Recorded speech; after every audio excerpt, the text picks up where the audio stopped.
کہ حبیب ہم نے آپ کو مکے کی طرف یوں بھیجا جیسے موسیٰ کو فرعون کی طرف بھیجا ہے. مگر اگلے جملے دیکھتے ہیں کہ کیا ہیں اس صفات اس نبی کی جو موسیٰ کے بعد آنے والا ہے اور آج کی تورات میں وہ صفات لکھی ہوئی ہیں.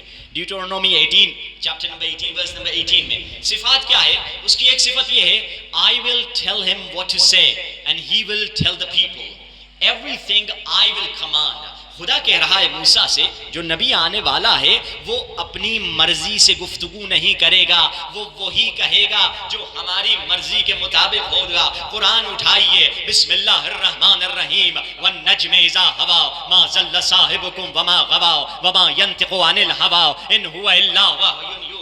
حبیب قسم اس ستارے کی جب وہ ٹوٹا، میرا حبیب نہ کبھی بھولا، نہ کبھی بھٹکا، نہ کبھی گمراہ ہوا، نہ کبھی بہکا. اور اے مسلمانوں جان لو یہ نبی اپنی مرضی سے کوئی بات نہیں کرتا، یہ ہماری مرضی کے مطابق کہتا ہے. لفظ بدل کر اہل ذوق کے لیے کہوں، یہ وہی کہتا ہے جو وہی کہتی ہے. یہ وہی کہتا ہے جو وہی کہتی ہے. یعنی جو توریت کہہ رہی ہے وہی صفت رسول اللہ کی آپ کو قرآن میں ملے گی کہ یہ نبی اپنی مرضی سے نہیں بات کرتا. اچھا ہم تو کہہ رہے ہیں رسول اللہ ہیں، عیسائیوں سے پوچھیں گے یہ نبی کون ہے جو مسئلے موسیٰ ہے، تو عیسائی کہتے ہیں اس سے مراد حضرت عیسیٰ ہیں. حضرت عیسیٰ کیونکہ حضرت موسیٰ کے بعد آئے تو یہ مسئلے موسیٰ ہیں. مگر ہم دلیل لے کر آتے ہیں یہ مسئلے موسیٰ ہو نہیں سکتے. کیا وجہ ہے؟ کیونکہ دیکھیے ان تین ہستیوں کو اگر آپ چیک کریں، حضرت عیسیٰ، حضرت موسیٰ اور رسول اللہ، کون کس کی شبیہ ہے؟ حضرت عیسیٰ کی جو ولادت ہوئی وہ ایک معجزے کے تحت ولادت ہوئی ہے، مگر رسول اللہ کی ولادت معجزے سے نہیں ہوئی ہے. اور حضرت موسیٰ کی ولادت بھی معجزے سے نہیں ہوئی ہے. اور حضرت موسیٰ کی قبر دنیا میں ہے، رسول اللہ کی قبر دنیا میں ہے. حضرت عیسیٰ کی قبر دنیا میں نہیں ہے. حضرت عیسیٰ نے شادی نہیں کی، رسول اللہ نے شادی کی، حضرت موسیٰ نے بھی شادی کی. آپ جاتے ہیں کبھی کبھار کمروں پہ دروازوں پہ لکھا رہتا ہے، کسی خاص میٹنگ ہو رہی ہوتی ہے، لکھا رہتا ہے بیچلر نوٹ الاؤڈ. یہاں کوئی غیر شادی شدہ آنے کی اس کو اجازت نہیں ہے، کیونکہ شادی شدہ غیر شادی شدہ کی طرح نہیں ہو سکتا. حضرت عیسیٰ ہمارے محترم نبی ہیں مگر وہ مسئلے موسیٰ نہیں ہو سکتے، وہ موسیٰ کی شبیہ نہیں ہو سکتے. اور آگے بڑھیے، حضرت موسیٰ نے بھی ہجرت کی، رسول اللہ نے بھی ہجرت کی. حضرت عیسیٰ خود انجیل میں کہتے ہیں Don't think I have come to do with the laws of Moses. اے عیسائیو جان لو میں عیسیٰ کی شریعت کو ختم کرنے نہیں آیا، میں عیسیٰ کی شریعت کے پائے بند ہوں. یعنی حضرت موسیٰ کی اپنی شریعت تھی، ہمارے نبی کی اپنی شریعت تھی، عیسیٰ کی اپنی شریعت نہیں تھی. اور آگے بڑھیے، حضرت عیسیٰ نے بڑی کوشش کی مگر اسلامی حکومت قائم نہ کر سکے، مگر ان ظالموں کو برباد مسمار نہ کر سکے. حضرت موسیٰ نے کوشش کی، فرعون کا تختہ الٹا اور اسلامی حکومت قائم کر دی. رسول اللہ نے کوشش کی، ابو جہل اور ابو لہب کا تختہ الٹا اور حکومت اسلامی قائم کی. اب عزیزان محترم، تاریخ اسلام، تورات، انجیل، بائبل سے آپ کی خدمت میں عرض کر رہا ہوں، شیعہ سنی کتابوں میں یہ درج ہے روایت، یا علی انت منی بمنزلت ہارون من موسیٰ، یا علی میں موسیٰ کے شبیہ ہوں، تو ہارون کے شبیہ ہیں. اب دیکھیے ادھر حضرت موسیٰ نے اپنی بیٹی کی شادی اپنے چچا زاد بھائی ہارون سے کرائی، ادھر رسول اللہ نے اپنی بیٹی کی شادی اپنے چچا زاد بھائی علی سے کرائی. ادھر حضرت ہارون کو 3 بیٹے پیدا ہوئے، ادھر علی کو اللہ نے 3 بیٹے دیے. ادھر 3 بچوں کے نام کیا تھے؟ شبر، شبیر اور مشبر. یہ عبرانی زبان کے لفظ ہیں. اگر ان لفظوں کو عبرانی سے عربی میں ترجمہ کیا جائے، شبر کا ترجمہ بنتا ہے حسن، شبیر کا ترجمہ بنتا ہے حسین اور مشبر کا ترجمہ بنتا ہے محسن. یہ وہ ہستیاں ہیں جو شبیہ ہیں حضرت موسیٰ ہیں. یہ اور آگے بڑھیے، تشابہات بہت ہیں، تشبیہات. اور آگے بڑھیے، ادھر حضرت موسیٰ کے پہلے جانشین حضرت ہارون ہیں، ادھر رسول اللہ کے پہلے جانشین مولا علی ہیں. ادھر حضرت عیسیٰ کے آخری جانشین حضرت موسیٰ کے آخری جانشین حضرت عیسیٰ ہیں جو آج بھی زندہ ہیں اور غیب کے پردے میں ہیں. ادھر رسول اللہ کے آخری جانشین آج بھی زندہ ہیں جو غیب کے پردے میں ہیں. یہ وہ ہستیاں ہیں جن کا یہ مقام ہے. تبھی تو ہم کہتے ہیں درود زندہ ہے اپنا سلام زندہ ہے. توجہ تو ہے نا عزیزان محترم؟ درود زندہ ہے اپنا سلام زندہ ہے، خدا کے بعد محمد کا نام زندہ ہے. درود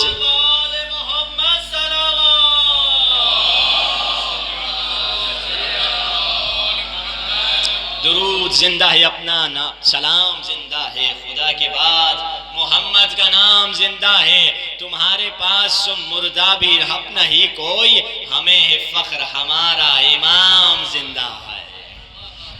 یہ وہ ہستیاں ہیں جن کا ذکر توریت انجیل میں ملے گا، کیونکہ اللہ نے انہیں خلافت الہیہ عطا کی ہے۔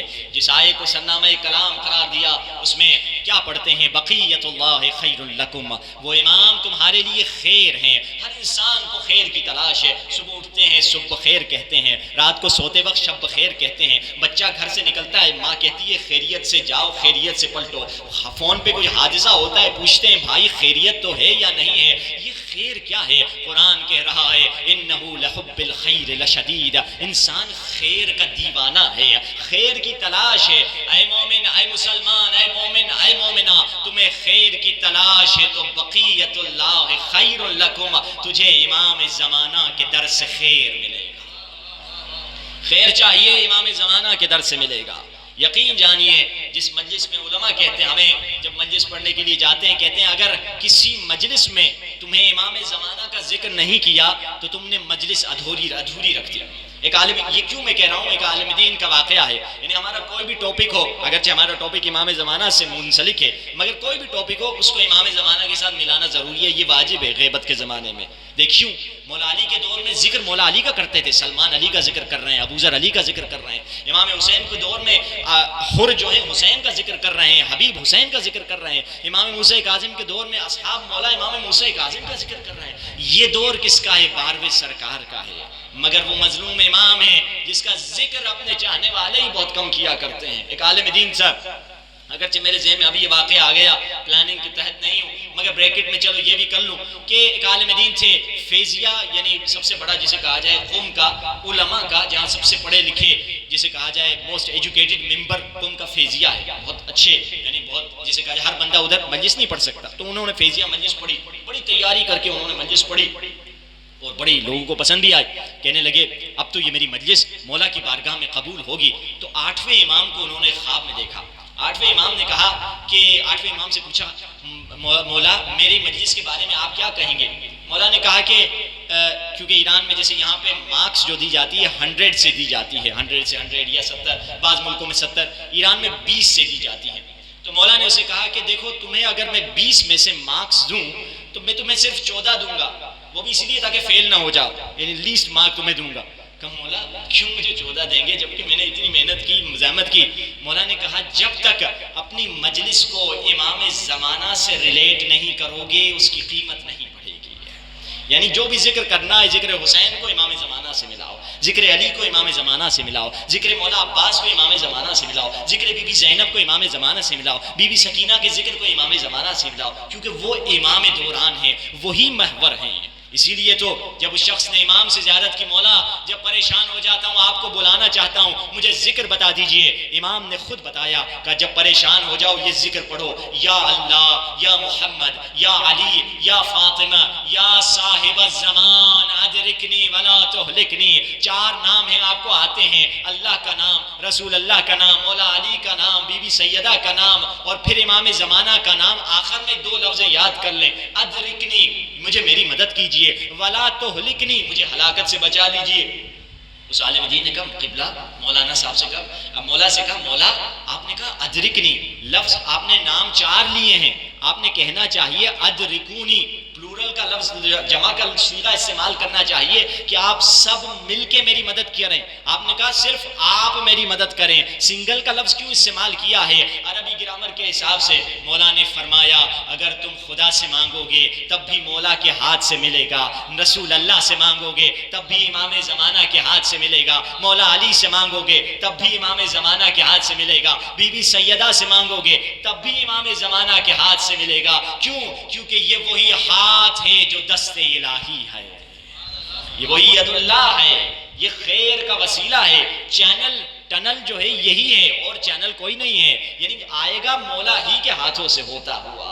اب ہم چاہتے ہیں مولا کی محبت ہمارے دل میں آ جائے، ہمارے زندگی میں گناہ ہیں جو ہمیں مولا سے دور کر رہے ہیں، آقا سے دور کر رہے ہیں۔ نوجوان آتے ہیں کہتے ہیں قبلہ بے حیائی ہے، بہت ماحول خراب ہے، والدین سے ہم کہتے ہیں ہماری شادی کرا دیجئے، مگر والدین ہماری شادی نہیں کراتے. جب والدین سے جا کے بات کرتے ہیں کہتے ہیں قبلہ وہ ہمارا بچہ پاک ہے، نیک ہے، یہ برے کام نہیں کرے گا. ہم ان سے اکثر کہتے ہیں کیا آپ کا بچہ زیادہ بڑا ہے یا حضرت یوسف زیادہ بڑے تھے؟ حضرت یوسف کو زلیخا نے 7 کمروں کے ذریعے سے گزارا تھا. 7 ایسے کمرے تھے جس میں گندی اور برہنہ تصویریں لگی ہوئی تھی. حضرت یوسف جب آخری کمرے میں پہنچے ہیں، قرآن کے جملے ہیں لولا ان رأى برہان رب، اگر یوسف معصوم نہ ہوتے تو یوسف بھی گناہ گار ہو جاتے. یوسف کو تو مقام عصمت دیا تھا اللہ نے، معصوم تو کبھی گناہ نہیں کر سکتا. اگر یوسف معصوم نہ ہوتے، اسی لیے جب سید ابن طاؤس امام زمانہ کے دوست، امام زمانہ کے چاہنے والے، ان سے کہا گیا ایک ایسا موقع آ جائے آپ اور ایک نامحرم ایک کمرے میں اکیلے ہوں، وہ اتنے متقی انسان جنہوں نے اپنے دل کو پاک کیا ہے، ہم ان کی قدم کی خاک کے برابر بھی نہیں ہیں. وہ سید ابن طاؤس جن جب مولا سے ملاقات کرتے تھے اتنا روتے تھے کہ بے ہوش ہو کر گر جاتے تھے. وہ سید ابن طاؤس جس کو کہا جاتا تھا تمہیں امام زمانہ نے سلام پہنچایا ہے، یہ جملہ سن کر روتے روتے بے ہوش ہو جاتے تھے. ان سے کہا گیا سید ابن طاؤس اگر کسی دن نامحرم کے ساتھ ایک کمرے میں اکیلے ہو جاؤ، کہنے لگے میں خدا سے پناہ مانگتا ہوں، خدا اتنا مشکل امتحان مجھ سے لے. مگر ہم نے اپنے بچوں کو چھوڑ دیا ہے. بچہ کہتا ہے بابا شادی کرائیں، باپ کے بیٹا کہتا ہے بیٹا، باپ کہتا ہے پہلے جاب کر لو، پھر گاڑی لے لو، پیسے کما لو. جب بچہ آ کے ماں سے کہتا ہے اماں مجھے کھانا دے پلیٹ میں ڈال کے، کیا اس سے یہ کہتے ہیں جاؤ ڈگری لے کر آ جاؤ، جاؤ جاب لے کر آ جاؤ؟ اس کی ضرورت ہے، اس کی ضرورت ہم نے پوری کرنی ہے. جسم کی ضرورت تو پوری کر رہے ہیں مگر روح اور جذبات کی ضرورت ہم پوری نہیں کر رہے ہیں. جسم کی ضرورت کھانا ہے، وہ جذبات کی ضرورت ہے، وہ اس کی پوری کرنی چاہیے. مگر افسوس ہمارا لائف اسٹائل ایسا بنا ہوا ہے، ہماری کلچر ایسا بنا ہوا ہے کہ ہم اس راہ پر نہیں چل رہے جس راہ پر اہل بیت ہمیں چلانا چاہتے ہیں. اہل بیت کیا راہ ہمیں دکھلا رہے ہیں. عجیب ہے، آپ قرآن اٹھا لیجئے کہیں نہیں ملتا نماز پڑھو اللہ تمہیں غنی بنا دے گا، روزہ رکھو اللہ تمہیں غنی بنا دے گا، حج پڑھو اللہ تمہیں غنی بنا دے گا. مگر کہا شادی کرو گے یغنی ہم اللہ من فضل، وہ غنی خدا تمہیں بھی غنی بنا دے گا. وہ غنی خدا تمہیں بھی غنی بنا دے گا. رسول اللہ کے پاس آیا کھانے کو روٹی نہیں ہے، یا رسول اللہ کھانے کو روٹی نہیں ہے. کہا شادی کر لو. یا رسول اللہ اپنا پیٹ نہیں پال سک رہا. کہا کیا تمہیں قرآن پر یقین نہیں ہے؟ خدا نے کہا ہے تم شادی کرو گے میں تمہیں غنی بنا دوں گا. مگر ہمیں یقین کس چیز پر ہے؟ ہم نے لائف اسٹائل وہی شیطانی اپنایا ہوا ہے، وہ لائف اسٹائل جو اسلام کے خلاف ہے. جو جب لڑکا یا لڑکی اگر گناہ کرتے ہیں والدین اس کے گناہ میں شریک ہیں. کیوں؟ قیامت کے دن ان خواتین کو لایا جائے گا جو نیک تھی، نمازی تھی، جان نماز پہ عبادتیں کرتی تھی. آواز آئے گی انہیں جہنم میں ڈال دو. فرشتے کہیں گے خدائے یہ تو بڑی نیک خواتین تھی. آواز آئے گی یہ خود تو نماز پڑھتی تھی مگر اس کی بیٹی نامحرموں کے ساتھ رہا کرتی تھی، اس کی بیٹی نامحرموں کے ساتھ گفتگو کیا کرتی تھی. ایک مومن کو لایا جائے گا، اسے جہنم میں ڈال دو. فرشتے کہیں گے یہ تو نیک تھا، نمازی تھا، منبر کے پاس بیٹھتا تھا، عزاداری کرتا تھا. آواز آئے گی ہاں نیک تھا مگر خود تو مجلس میں ہوتا تھا، اس کا بیٹا نامحرموں کے درمیان گناہ کر رہا ہوتا تھا. بیٹے کی گناہ کی وجہ سے، یعنی اگر بیٹا گناہ کرتا ہے والدین صلاحیت رکھتے ہیں شادی کروانے کی. یہ حدیث رسول ہے جس کو میں اپنی زبان میں کہہ رہا ہوں. اگر والدین شادی کروانے کی صلاحیت رکھتے ہیں شادی نہیں کراتے. بیٹا یا بیٹی گناہ کرتے ہیں اس گناہ کی ایک کاپی بنا کر والدین کے اعمال نامے میں ڈال دی جائے گی. تم نے گناہ کیوں کہ میں نے نہیں کی، تم نے کیے کیونکہ تم مسبب تھے، گناہ کا سبب تم تھے. آپ دیکھیے زیارت عاشورہ میں دیکھیے مسببوں پہ لعنت کی جاتی ہے کہ کوفے کے لوہاروں پہ لعنت. کوفے کے لوہاروں پہ کیوں؟ کہ انہوں نے نیزہ بنایا، انہوں نے تلوار بنائی. جب بھی گناہ دیکھا جاتا ہے پہلے مسبب کو دیکھا جاتا ہے. مین کوز کون ہے؟ روٹ کوز کون ہے؟ روٹ کوز والدین ہیں. اگر بچیوں کی شادی وقت پہ کرا دیں. ہمارے استاد کہنے لگے کہ ایک بچی نے فون کی ان کو اور کہنے لگی قبلہ میری شادی کروا دیجئے. تو استاد نے پوچھا بایو ڈیٹا لے لوں کوئی لڑکا مل جائے. کہا تمہاری ایج کیا ہے؟ کہا 36 37 بتائے. کہا 36 37 میں کہاں سے ڈھونڈوں ایسا لڑکا؟ تم کہاں تھے جب 20 سال کی تھی، 18 سال کی تھی، 24 سال کی تھی؟ تو فوراً رونے لگ گئی اور روتے روتے اپنے ماں باپ کو گالیاں دینے لگی. خدا لعنت کرے میرے ماں پر، خدا لعنت کرے میرے باپ پر. استاد نے کہا بھائی بہن بیٹی یہ کیا بات کر رہے ہیں آپ؟ اپنے والدین کی کیوں بے حرمتی کر رہی ہیں؟ رو کے کہنے لگی کہ مولانا صاحب جب میں چھوٹی تھی والدین نے کہا ایجوکیشن حاصل کرو، میں نے ایجوکیشن حاصل کی، میٹرک انٹر اسٹینڈرڈ ایجوکیشن، پھر میرے مارکس اچھے تھے، والدین نے کہا اتنے اچھے مارکس ہیں تم بیچلر کیوں نہیں کرتی؟ میں بیچلر کر رہی تھی، جو رشتے آتے تھے فوراً کہتے تھے ہماری بچی ابھی ایجوکیشن حاصل کر رہی ہے، اسے ڈسٹرب نہیں کیے۔ پھر کہا ماسٹرز کیوں نہیں کر لیتے؟ میرا دماغ اچھا تھا، میں نے ماسٹر شروع کر دی، پھر کوئی رشتہ آتا سب رشتوں کو پلٹا دیتے، اب میں نے ماسٹرز کی، پھر رشتے آنے لگے، ارے بچہ کم پڑھا لکھا ہے، وہ تو ڈپلوما کیا ہوا ہے، وہ تو تم سے کم ہے، کوئی رشتہ آتا وہ تو تم سے غریب ہے، کوئی رشتہ آتا ہے ارے یہ تو ویسا ہے، یہ زیادہ لمبا ہے، یہ زیادہ چھوٹا ہے، یہ زیادہ ٹیڑھا ہے، یہ زیادہ کالا ہے، یہ زیادہ پیلا ہے، کوئی نہ کوئی طرح طرح کے بہانے کرتے گئے، یہاں تک میری عمر گزرتی چلی گئی ہے۔ اب کون سے میرے پاس رشتے آتے ہیں؟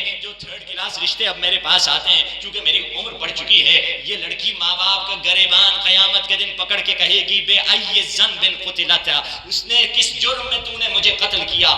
رسول اللہ سے پہلے وہ بیٹیوں کو دفناتے تھے، یہ ماں باپ اپنی بیٹیوں کے جذبات کو دفنا دیتے ہیں۔ اسی لیے تو رسول اللہ فرماتے ہیں باکرہ لڑکی کی مثال، ورجن لڑکی کی مثال اس پھل کی طرح ہے جو درخت پہ لٹکا ہوا ہے، اگر اس پھل کو نہیں توڑو گے دو چیزیں اسے تباہ کر دیں گی، ایک گرم ہوا اسے تباہ کر دے گی اور سورج کی روشنی اسے تباہ کر دے گی۔ یہ میں نہیں کہہ رہا، پیارے نبی فرما رہے ہیں، رسول اللہ فرماتے ہیں اے لوگوں یاد رکھو تمہاری بچیاں اگر تم ان کی وقت پہ شادی نہیں کراؤ گے وہ بے راہ روی کے شکار ہو جائیں گے۔ کیوں؟ کیونکہ وہ انسان ہے، اللہ نے انسان میں جذبات رکھے ہوئے ہیں، ان میں بھی ایموشن ہے، یہ نہیں کہ گھر بیٹھ گئی نہیں ایموشنز بھی مر گئے، انسان ہے، انسان میں جذبات رکھے ہوئے اللہ نے، مگر ہم بالکل عجیب انداز سے سوچ رہے ہوتے ہیں۔ اور آپ دیکھیے جن لوگوں نے، آپ یمن کی مثال دیکھ لیں، اب آخر الزمان میں ملتا ہے یمن کا جو پرچم ہوگا، یمن کا پرچم حق کے سب سے قریب ہوگا، یہ بہت بڑی حدیث ہے۔ یہ حدیث خراسانی کے بارے میں بھی نہیں ہے کہ خراسانی کا پرچم یعنی ایران کا پرچم حق کے سب سے قریب ہوگا، یمن کا پرچم حق کے سب سے قریب ہوگا، اگرچہ ابھی یمنی اثنا عشری شیعہ نہیں ہے، اللہ جانے کب اثنا عشری شیعہ بنیں گے، مگر جب بن جائیں گے یقیناً ان کا پرچم حق کے سب سے قریب ہوگا۔ کیوں؟ کیونکہ ان کی ایک بہت اچھی صفت یہی ہے جو ہمارے ٹاپک سے ریلیٹڈ ہے کہ وہ اپنی بیٹیوں کو وقت پہ شادی کراتے ہیں۔ ان کی بیٹیاں جب بالغ ہو جاتی ہیں، اگر باپ شادی نہیں کراتا، ان کی کلچر ثقافت یہ ہے کہ باپ کو وہ بے غیرت سمجھتے ہیں، بے غیرت اپنی بیٹی کی شادی کیوں نہیں کرا دیتے؟ ان کی کلچر میں ایسی دینی چیزیں ہیں جو دینی چیزیں مختلف اسلامک سوسائٹیز میں ماڈرنزم کی وجہ سے ختم ہو چکی ہیں۔ 200 سال سے جو ماڈرنزم ہماری ملکوں پر حاکم ہے، جس نے بے حیائی بڑھا دی، جس نے لوگوں کو بزدل بنا دیا، جس نے لائف اسٹائل بدل دیا، جس نے شادی کو دیر کر دیا، یہ تمام خباثتیں جو ماڈرنزم کی ایران میں بھی ہیں، پاکستان میں بھی ہیں، تمام اسلامی ملکوں میں، مگر یہ چیزیں ادھر آپ کو نہیں ملیں گی۔ شادی وقت پہ ہوتی ہے، بزدل نہیں ہیں، دلیر ہیں، شجاع ہیں، جنگجو ہیں، ننگے پاؤں بھی لڑائی کر رہے ہوتے ہیں۔ کیوں؟ کیونکہ ان کی ثقافت اسلامی ثقافت ہے، بس ایک قدم کی دیر ہے، اگر وہ اثنا عشری ہو جائیں یقیناً وہ پرچم ہوگا جو دین سے سب سے قریب ترین پرچم ہوگا۔ وہ یمنی ہے، ان کی یہ ثقافت ہے، مگر ہماری ثقافت کیسی ہے؟ ہماری ثقافت یہ کہ ہم نے اسلامی ثقافت نہیں لی ہے، ہم نے بالکل وہی ویسٹرن ثقافت ہے، مگر چاہ رہے ہیں ویسٹرن ثقافت کے ساتھ اسلامی سٹائل میں رہیں۔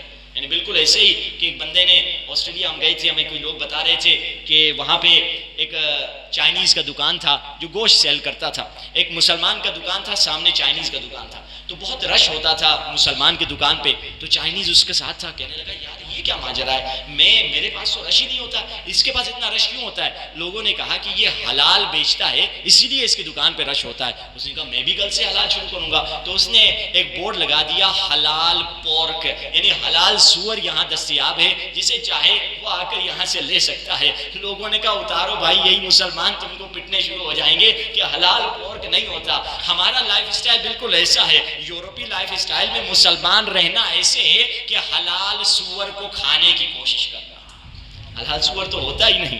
ویسٹرن لائف اسٹائل میں کوئی مسلمان رہ نہیں سکتا، کیونکہ کسی نہ کسی ذریعے سے وہ پھسل جائے گا۔ صلوات پڑھیے محمد والے محمد کی ذات۔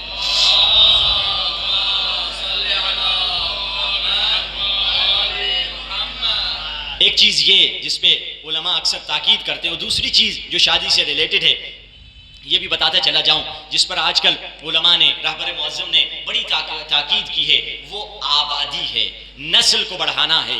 اس پہ یاد رکھیے کہ دشمن اگر چاہے تو تو ہمیں زندہ چبا دے. آپ دیکھ رہے ہیں چند سالوں سے عزاداری کو محدود کرنے کی کوشش کی جا رہی ہے. کئی جگہ علماء کو ہم نے دیکھا کہ پاکستان میں جا رہے, پچھلے سال ہم گئے کراچی سے لے کر ہنگو سے گلگت, مختلف علاقوں میں نے دیکھا کئی علاقوں میں علماء پر زبان بندی ہے, کئی فورتھ شیڈیول میں جا چکے ہیں. مختلف ذریعے سے دشمن چاہتا ہے عزاداری کو محدود کر دے, عزاداری کو لمیٹڈ کر دے. اگر دشمن کے ہاتھ میں ہو تو ہمیں زندہ چبا دے گا, مگر یہ مولا کا کرم ہے, یہ حسین ابن علی کا کرم ہے, یہ عزاداری کے صدقے میں ہم بیدار ہیں, ہم زندہ ہیں. مگر اسی عزاداری کو دشمن محدود کرنا چاہتا ہے. تو علماء یہ کہتے ہیں, خصوصاً رہبر معظم کی تاکید ہے, کہتے ہیں اپنی آبادی ضرور بڑھاؤ, اپنی نسل ضرور بڑھاؤ, یعنی زیادہ بچے پیدا کرو. اگر کوئی شیعہ کو یہ عہد کر دے, میری نیت یہ ہے, ہو سکے نہ ہو سکے وہ الگ بات ہے, میں کوشش یہ کروں گا ضرور 10 بچے پیدا کروں گا. آپ دیکھیں گے ہماری آبادی میں کتنا بڑا چینج آ جائے گا, کتنا بڑا ڈفرنس آ جائے گا. 50 سال کے اندر ہی لوگ کہتے ہیں زیادہ بچے پیدا کرنا تو ان پڑھ لوگوں کا کام ہے, ہم تو شہر والے لوگ, پڑھے لکھے لوگ, فلیٹ میں رہنے والے لوگ. ارے بھائی تم تعلیم کی بات کر رہے ہو, کیا تم زیادہ پڑھے لکھے تھے یا باب مدینۃ العلم علی ابن ابی طالب زیادہ پڑھے لکھے تھے؟ علی کے 18 بیٹے ہیں, امام موسیٰ کاظم کے 27-26 مختلف روایتوں کے حساب سے 20 سے زیادہ امام موسیٰ کاظم کے بچے ہیں. مولا یہ اصل میں ایک پالیسی تھی اہل بیت نے دی, ہم نے اس چیز کو سیریس نہیں لیا. اہل بیت نے اسٹریٹجی دی, اسٹریٹجی ہے یہ ہماری غیبت کے زمانے میں کہ جب بھی ظلم بڑھا اہل بیت پر, اہل بیت نے نسل بڑھانا شروع کر دی. مولا قید میں ہیں, اس موقع پر مولا زیادہ قید میں, کیونکہ امام موسیٰ کاظم 7-8 کئی جگہ 10-20 مرتبہ جیل میں جاتے تھے آتے تھے, یعنی مشکلات بہت زیادہ تھی. اسی موقع پر مولا نے اپنی نسل بڑھائی. کیوں نسل بڑھائی؟ مولا یہ بتلانا چاہتے تھے کہ اے شیعو, غیبت کے زمانے میں ہم تجھے پالیسی دے رہے ہیں, ہم تجھے اسٹریٹجی دے رہے ہیں, اس اسٹریٹجی کو اپلائی کرو. دعائے افتتاح اٹھا لیجئے. دعائے افتتاح میں امام زمانہ کا درد سنیے. امام زمانہ خدا سے کہتے ہیں, کیا شکایت کرتے ہیں, اللہم انا نشکو الیکا فقد نبینا وقلت عددنا وکثرت عدونا. امام زمانہ کی خدا کی بارگاہ میں شکایت یہ ہے کہ ہماری تعداد بہت کم ہے, ہماری تعداد بہت قلیل ہے اور ہمارا دشمن بہت زیادہ ہے. یعنی یہ امام زمانہ کا درد ہے. امام زمانہ کا درد میرے سینے کا درد ہونا چاہیے. یہ نہیں کہ میں بس امام پہ رہوں اور امام کی مصیبت پہ رہوں, مگر امام کے سینے میں جو درد تھا اسے بھلا دوں. اس چیز پہ رہوں کہ حسین کے جسم پہ تلوار لگی تھی, اس چیز پہ رہوں حسین کے جسم سے خون بہا تھا, مگر اس چیز کو بھلا دوں حسین کے سینے میں کیا درد تھا. حسین کے سینے میں یہ درد زیادہ نہیں تھا کہ مجھے تلوار لگی, حسین کے سینے میں درد دین تھا, درد اسلام تھا. ہمیں مولا کے درد ہمارا درد ہونا چاہیے. مولا کا درد یہ ہے کہ شیعہ کم کیوں ہیں, تو اس قلت کو کثرت میں بدلیں. اس قلت کو جب تک کثرت میں نہیں بدلیں گے ہماری بقا کا ضامن ہے یہی ہے. آپ دیکھ لیجئے امریکہ میں کالوں کی کوئی عزت نہیں ہوتی تھی. کالے ایک زمانہ تھا, یہ لنکن کے زمانے میں انہیں انسان فرض کیا گیا, اس سے پہلے تو انہیں انسان بھی نہیں فرض کیا جاتا تھا. بعد میں انسان فرض کیا, بعد میں ان کو ووٹنگ کے حق نہیں ملے, پھر بعد میں ان کو ووٹنگ کے حق میں نہیں مل گئے, مگر پھر بھی ابھی بھی آپ دیکھتے ہیں کالوں پر امریکہ پہ کتنا ظلم ہوتا ہے. تو کالوں نے یہ فیصلہ کیا ہم گوروں سے مقابلہ نہیں کر سکتے ہیں, اس طرح سے ان کے پاس بم ہیں, ہتھیار ہے, ٹیکنالوجی ہے, تو انہوں نے پاپولیشن کے ذریعے سے کالوں نے مقابلہ کیا. اور ایک دن ایسا آیا کہ وائٹ ہاؤس میں کالا پریزیڈنٹ یعنی اوباما نظر آیا. یہ ان کی پاپولیشن کی طاقت تھی جس کی وجہ سے وہ کامیاب ہوئے. چین کو اٹھا کر دیکھ لیجئے, چین دنیا کی تیسری بڑی اکانومی تھی, مگر اب جاپان کو پیچھے چھوڑ دیا. ابھی سیکنڈ لارجسٹ اکانومی ہے چائنا, اور چائنا کی کیا طاقت ہے, کہتے ہیں آئندہ آنے والے دنوں میں امریکہ کو بھی چین اکانومی اور اقتصاد میں پیچھے چھوڑ دے گا. کیا ہے چائنا کے پاس؟ چائنا کے پاس یہی آبادی کی طاقت ہے, یہی پاپولیشن کی طاقت ہے. 20 سال پہلے ایران میں یہ سازش کی گئی, ایک پریزیڈنٹ گزرے ہیں رفسنجانی نام سے, رفسنجانی کے زمانے میں یہ سازش کی گئی کہ کم بچے اچھے ایران میں. تو علماء نے اس وقت نہیں محسوس کیا یہ سازش ہے. کیوں؟ کیونکہ وہ سائنس کے نام سے آئے تھے, کہنے لگے ارے قبلہ یہ نقصان ہوئے گا, یہ پاپولیشن کو ہمیں خطرہ ہے. تو سازش اس طرح سے, شیطانی سازش اسی انداز سے ہوتی ہے. تو ایک مرتبہ میں یاد ہے ہم چھوٹے تھے, مٹھائی کے ڈبے میں لکھا رہتا تھا خانوادہ کوچکتر بچے زندگی بہتر, کہ کم بچے ہوں گے تمہاری زندگی اچھی ہوگی. اور لوگوں نے دیکھا کہ حکومت کہہ رہی ہے تو لوگ بھی وہاں کے مذہبی ہیں, تو انہوں نے سمجھا یہ پالیسی دینی پالیسی ہے, جبکہ وہ پالیسی دینی نہیں تھی, وہ ایک پریزیڈنٹ کی پالیسی تھی, دین کی پالیسی نہیں تھی. وہ پریزیڈنٹ رفسنجانی کی پالیسی تھی جو مر چکے ہیں. انہوں نے کہا اور لوگوں نے بھی وہی کیا, اور شیعوں کی آبادی بڑھنا رک گئی. اور ادھر بلوچستان میں جو لوگ ناصبی تھے ان کو پیسے سعودی سے مل رہے تھے, اور وہ سعودی سے پیسے لیتے رہے, اپنی آبادی بڑھاتے رہے. 20 سال کے بعد رہبر معظم نے تقریر کی کہ لوگوں یہ سازش تھی جس میں ایران مبتلا تھا, دشمن دشمن کی سازش تھی کہ شیعوں کو ایسے تو نہیں ختم کیا جا سکتا، تو 100 سال 200 سال کی پلاننگ بناؤ کہ 100-200 سال میں ایران کی شیعہ اکثریت کو اقلیت میں تبدیل کر دو اور اب بچے زیادہ پیدا کرو۔ یعنی یہ وہ سازش ہے۔ اس وقت رہبر نے کہا، ایک نہیں تقریباً 9 سے زیادہ تقریروں میں انہوں نے کہا ہے یہ فیملی پلاننگ ایک سازش ہے، یہ شیعہ نسل کشی تھی کہ شیعوں کو پیدا ہونے سے پہلے ہی قتل کر دو، کیونکہ جو پیدا ہو جائے وہ ہمارا دشمن ہوگا۔ تو یہ شیطانی سازش تھی جس پر اب علماء نے کہہ رہے ہیں کہ اپنے بچے زیادہ بڑھاؤ۔ یقین جانیے یہ سازش ہر جگہ ہے، کیونکہ دیکھیے فرعون بھی کبھی یہ نہیں کہتا تھا میں فرعون ہوں، میں ڈکٹیٹر ہوں۔ فرعون کہتا تھا انا ربکم الاعلی۔ پیارا نام اللہ کا، اللہ سے بڑھ کر کیا پیارا نام ہوگا؟ وہ خود کو خدا کہتا تھا۔ سازش جب ہوتی ہے، کبھی سازش یہ نہیں کہتا میں سازش کرنے آیا ہوں، سازش ایک آڑ میں آتا ہے کہ الگ لیبل لگا کے آتا ہے، سائنس کے نام سے آتا ہے کہ ارے کھانا کم ہو جائے گا، ارے بھائی اتنی پاپولیشن ہو جائے گی تو پھر کیا کریں گے، ارے یہ ہو جائے گا۔ یہ چیزیں وہی شیطانی لوگ کہتے ہیں، بل گیٹس والے، جن کو اپنے منافع کی فکر ہوتی ہے، جبکہ قرآن کہتا ہے ما من دابۃ الا رزقها علی اللہ، کوئی دنیا میں مخلوق چلنے والی یا رینگنے والی نہیں ہے مگر یہ کہ اس کا رزق اللہ سبحانہ و تعالیٰ دیتا ہے۔ وہ بچہ خود اپنے رزق لائے گا۔ لوگ کہتے ہیں قبلہ ایک بچہ پیدا کریں گے خمینی کی طرح۔ میں ان سے کہتا ہوں اگر ایک خمینی بنانے کی تم میں صلاحیت ہے تو ایک کیوں بناتے ہو؟ جاؤ 10 بنا دو، 20 بنا دو۔ اگر اتنی تمہارے پاس ایبلٹی ہے، تم کیوں اس بہانے سے کوالٹی کے پیچھے ہو، کوانٹٹی کو چھوڑ دے رہے ہو؟ کہہ رہے ہو میں کوالٹی پہ کام کر رہا ہوں۔ نہیں، آپ کو تربیت آتی ہے تو آپ 10 کے 100 بچوں کی بھی اچھی تربیت کر سکتے ہیں۔ آپ کو ایک مثال دے دوں، CIA رپورٹ کے مطابق شیعہ پاکستان میں 5 سے 6 کروڑ ہیں، پرانی رپورٹ تھی، اس کے مطابق ابھی شاید اس سے زیادہ بھی ہوں گے۔ 5-6 کروڑ پاپولیشن پاکستان میں شیعہ ہے، اور دشمن کہتا نہیں تمہاری تعداد تو 1 یا 2 کروڑ ہے۔ چلو دشمن ہی کی بات آپ مان لیتے ہو۔ ابھی آپ کو ایک چھوٹا سا کیلکولیشن انگلی پر، اگرچہ میرا کیلکولیشن میں غلطی ہوگی، میں جنرل سمجھانے کے لیے کہ 1 سے 2 کروڑ آپ سمجھ لیں شیعہ ہیں، چلیں 2 کروڑ لے لیتے ہیں، دشمن کی بات کو تھوڑی دیر کے لیے ہم مان لیتے ہیں، ہماری تعداد 2 کروڑ ہے۔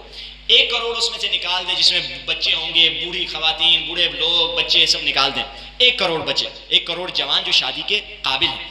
اگر یہ 1 کروڑ شادی کریں گے تو آدھا کروڑ فیملی، آدھا کروڑ کپل بنے گا، آدھا کروڑ فیملی بنے گی۔ اگر یہ 10 بچے پیدا کریں تو آدھا کروڑ ملٹیپلائی بائی 10 کتنا بنے گا؟ آدھا کروڑ ملٹیپلائی بائی 10 5 کروڑ بنے گا۔ یعنی 20 سال میں آپ کی تعداد، 10 سال نہیں لیتے 20 سال لیتے ہیں، آپ کی تعداد 5 کروڑ ہو جائے گی۔ اگر اس کو دگنا کر دیں 40 سال میں آپ کی تعداد کتنی ہو جائے گی؟ 10 کروڑ ہو جائے گی۔ 40 سال کے بعد بے شک پاکستان کی بھی آبادی ہوئے گی 40 کروڑ، مگر اس 40 کروڑ میں 10 کروڑ آپ کے ہوں گے، یعنی 1/4 آف دا پاپولیشن آپ کا ہوگا۔ یعنی جہاں 4 لوگ کھڑے ہوں گے ادھر ایک علی ولی اللہ پڑھنے والا کھڑا ہوگا۔ یعنی اگر پالیسی ہماری 50 سال 100 سال کی اگر پلاننگ کریں تب جا کر نتیجہ ملے گا، یہ نہیں کہ ارے میں کیا کروں گا، مجھے اکیلے سے کیا ہونا ہے۔ یہ بیداری آپ نے پھیلانی ہے، یہ اویئرنیس آپ نے پھیلانی ہے اسی محرم کے ایام میں کہ اگر تم چاہتے ہو مولا کی سپاہ تیار کرو تو اس کے لیے تمہیں کوشش کرنی ہوگی۔ یہ نہیں کہ ہم کہہ رہے ہیں مولا اعلیٰ جل، ہر طرح کی کوشش، ٹیکنالوجی میں آگے بڑھنا ہے، آبادی کو آگے بڑھانا ہے، کوانٹٹی کو بھی ٹھیک کرنا ہے، کوالٹی کو بھی ٹھیک کرنا ہے۔ یہ نہیں کہ ہم کوالٹی پہ کام کر رہے ہیں، کوانٹٹی کو چھوڑ دے رہے ہیں۔ یاد رکھیے اگر ہم چاہتے ہیں خیمہ امام زمانہ میں ہمارا نام لکھا جائے تو خیمہ امام زمانہ امام حسین کے خیمے سے بہت قریب ہے، یا کہوں وہی خیمہ ہے جو حسین کا خیمہ ہے۔ امام زمانہ کے خیمہ وہی حسین کا خیمہ ہے۔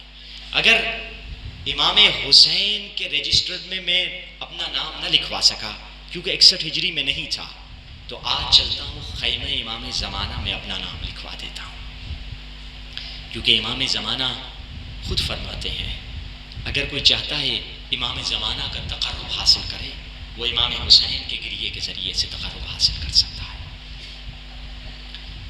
ایک عالم دین کا واقعہ ہے، انہیں کسی نے مجلس کے لیے بلایا، کہا کہ قبلہ آپ سے گزارش ہماری یہ ہے کہ آپ 10 کی 10 راتیں جو ہمارے پاس مجلس ہوگی تو ان 10 کی 10 راتوں میں بی بی سیدہ فاطمہ زہرا کے مصائب ضرور پڑھیں۔ عالم دین نے کہا محرم میں تو مخصوصیاں ہوتی ہیں، میں کوشش کروں گا کچھ ذکر بی بی سیدہ کا بھی ہو سکے۔ عشرہ ختم ہو گیا، دسترخوان پہ بیٹھے ہی کھانا کھا رہے تھے، اس عرب شخص سے اس عالم دین نے پوچھا کہ کیا ماجرا تھا، تم نے یہ چیز مجھے کیوں کہی؟ کہا کہ قبلہ اصل میں امارات کا بزنس مین ہوں، پہلے بھی امارات میں رہتا تھا، ابھی بھی رہتا ہوں۔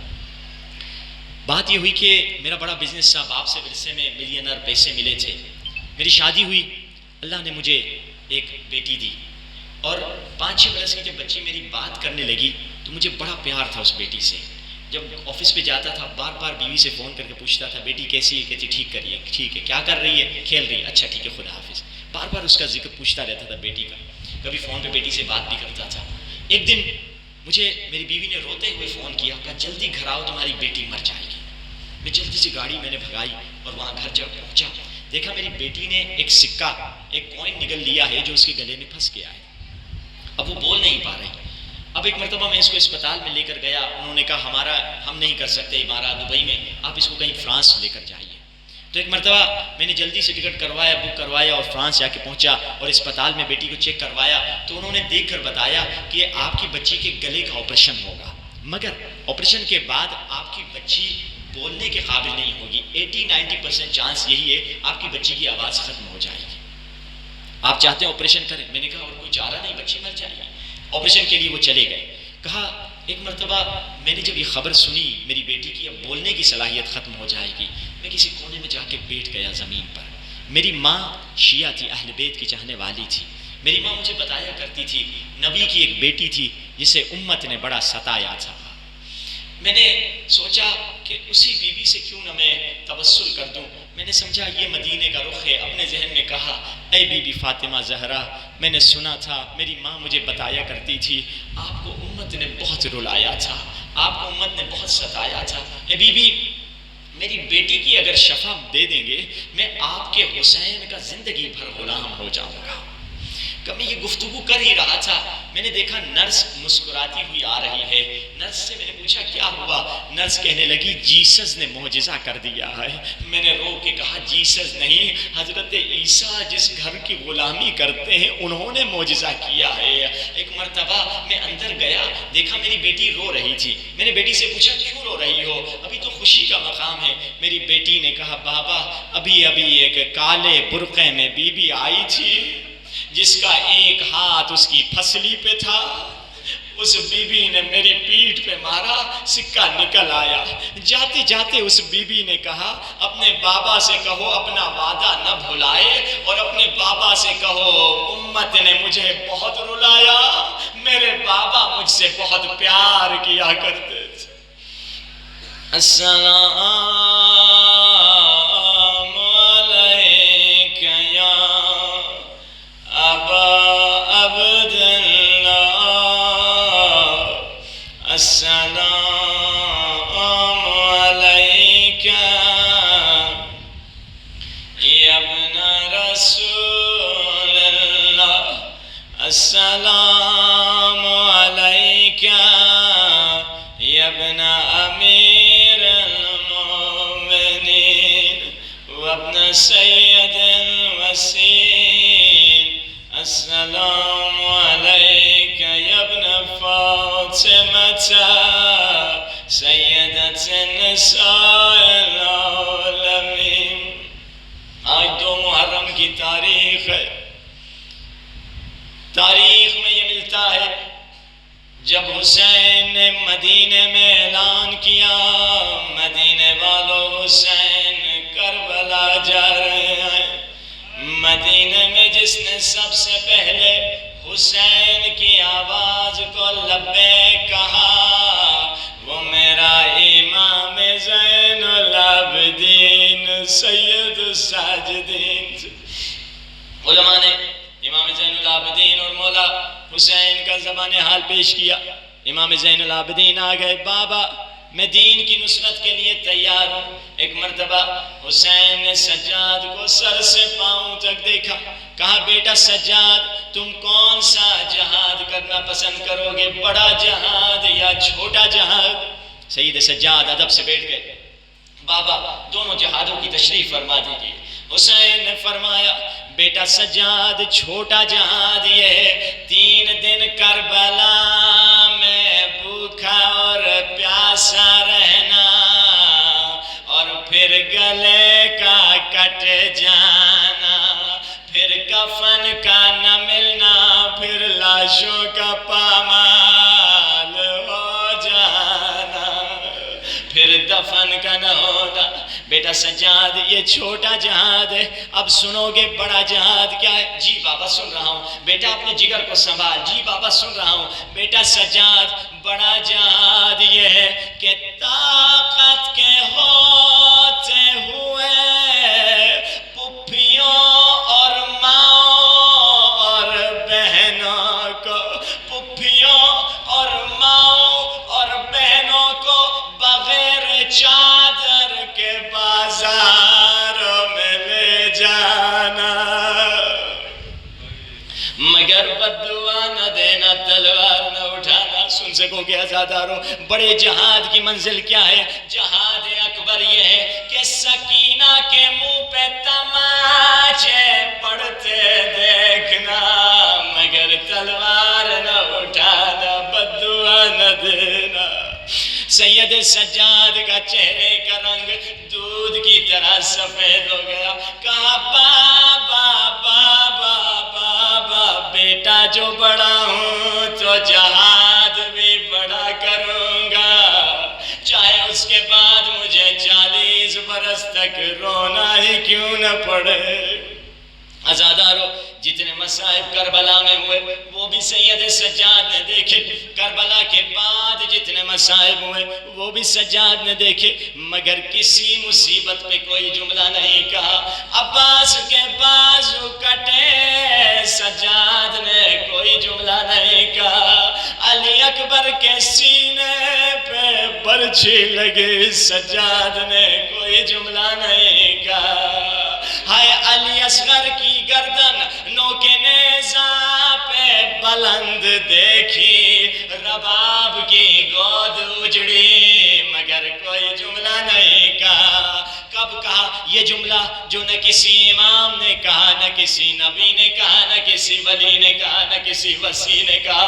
یہ غلو نہیں ہے، ذاکری نہیں، علماء نے کہا یہ روایت صحیح ہے، یہ مولا کا جملہ ہے۔ ہائے مصیبت بھی سب سے بڑی تھی تو جملہ بھی سب سے بڑا تھا۔ کب کہا؟ ہائے جب شام کا بازار آ گیا،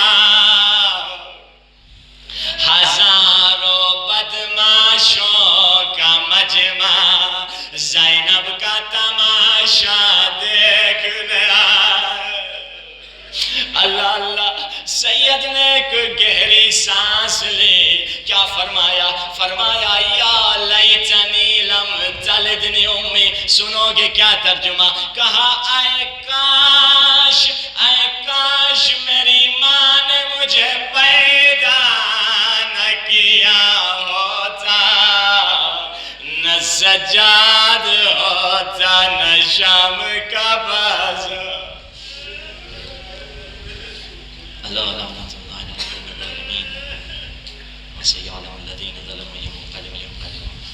بارہ ہماری اس خلیص سے عبادت قبول فرما، توفیق اطاعت اور عبادت عطا فرما، گناہوں سے دور رہنے کی توفیق عطا فرما، بزرگوں کو صبر اور استقامت عطا فرما، خواتین کو حیا اور عفت عطا فرما، علماء کو زہد و نصیحت عطا فرما، سننے والوں کو عمل کرنے کی توفیق عطا فرما، مومنین و مسلمین دنیا کے جس کونے میں بھی رہتے ہیں ان کی جان و مال و ناموس کی حفاظت فرما، ظالم جو ظلم کر رہے ہیں انہیں نیست و نابود فرما، ہمارے مولا و آقا کے ظہور میں تعجیل فرما۔